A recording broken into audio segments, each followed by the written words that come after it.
അലൈക്കും വറഹ്മത്തുള്ള. പ്രിയമുള്ളവരെ, ലൈലത്തുൽ ഖദർ എന്നാണ്? ആ ദിവസം എങ്ങനെ തിരിച്ചറിയാൻ കഴിയും? ലൈലത്തുൽ ഖദറിനെ കണ്ടെത്താനുള്ള ഒരു മനോഹരമായ ഒരു കണക്ക് മഹാന്മാർ പഠിപ്പിച്ചിട്ടുണ്ട്. അതാണ് ഇന്ന് നമ്മൾ ചർച്ച ചെയ്യുന്നത്. പുണ്യങ്ങളുടെ പൂക്കാലമായ റമളാൻ അതിൻ്റെ അവസാനത്തെ 10-ലാണല്ലോ നാം ഉള്ളത്.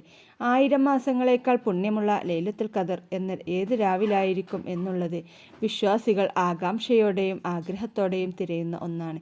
ഈ വർഷത്തെ ലൈലത്തുൽ ഖദർ കലണ്ടർ അനുസരിച്ച് എന്നാണ് വരാൻ സാധ്യതയുള്ളത് എന്നതിനെക്കുറിച്ച് മഹാന്മാരായ ആരിഫീങ്ങളായ ആളുകൾ നൽകുന്ന മനോഹരമായ ഒരു കണക്കുണ്ട്. അതിനെക്കുറിച്ചാണ് നമ്മൾ ഇന്ന് സംസാരിക്കുന്നത്. 5-ാം നൂറ്റാണ്ടിലെ മുജദ്ദിദും ഹാരിഫീങ്ങളിലെ സുൽത്താനുമായ ഇമാം ഗസാലി റളിയല്ലാഹു അൻഹു അടക്കമുള്ള പണ്ഡിത മഹത്തുക്കൾ ലൈലത്തുൽ ഖദറിനെ കുറിച്ച് വളരെ വ്യക്തമായ നിരീക്ഷണങ്ങൾ നടത്തിയിട്ടുണ്ട്.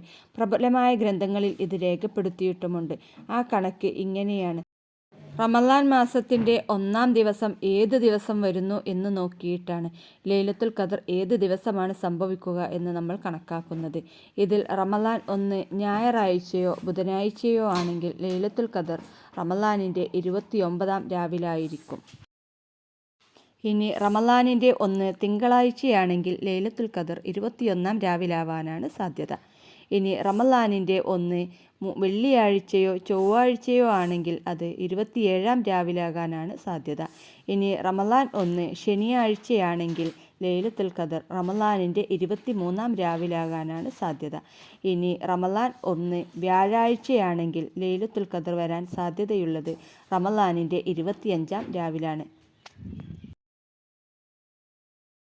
നമുക്കറിയാം, ഈ വർഷം റമളാൻ ആരംഭിച്ചത് വ്യാഴാഴ്ചയായിരുന്നു. അങ്ങനെയാണെങ്കിൽ ഇമാം ഗസാലി റളിയല്ലാഹു അൻഹു അടക്കമുള്ള മഹത്തുക്കളുടെ കണക്ക് കൂട്ടൽ പ്രകാരം ഈ വർഷത്തെ ലൈലത്തുൽ ഖദർ 25-ാം രാവിലാകാനാണ് കൂടുതൽ സാധ്യതയുള്ളത്. തീർച്ചയായും ഇത് ഒരു അഭിപ്രായം മാത്രമാണ്. ഇതിനു പുറമെ അനേകം അഭിപ്രായങ്ങൾ പണ്ഡിതന്മാർക്കിടയിലുണ്ട്. അള്ളാഹു നമുക്ക് ആ പുണ്യരാവിനെ അനുഭവിക്കാൻ ഭാഗ്യം നൽകട്ടെ. ആമീൻ.